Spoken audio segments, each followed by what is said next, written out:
Bakit kaya hindi siya maalis sa isip ko?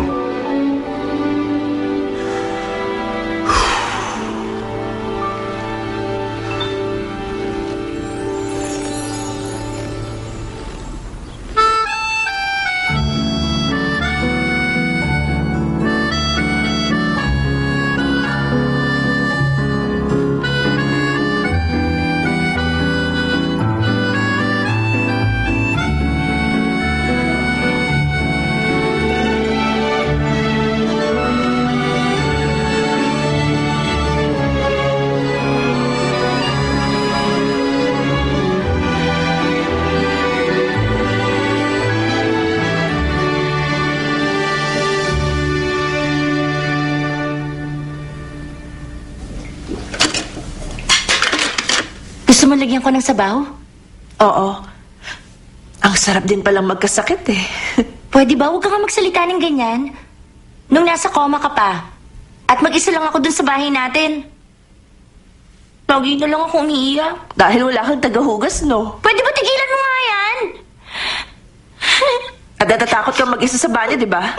Kaya pag tinatanong mo, mabaho ba? Walang sumasagot, di ba? Kapag hindi ka ulit nag-ingat, susunugin ko lahat ng poster ni Oscar sa bahay. Ano ka ba? Subukan mo lang. Sige ka. Stop! Tama na yan. Put the spoon down.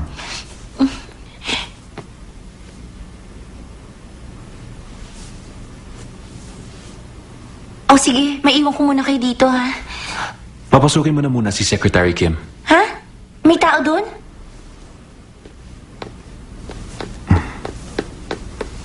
Ah! Ikaw?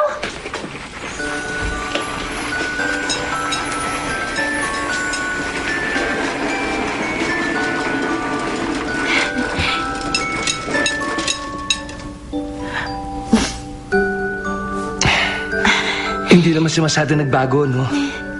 Pero hindi naman niya talaga original ang idea niya ito, eh.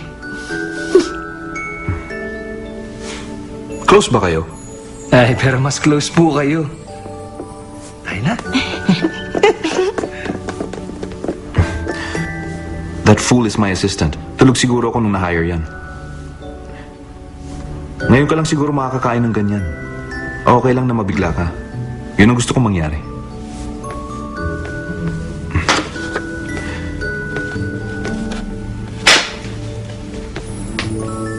Maliwanag naman eh. Patayin na lang natin.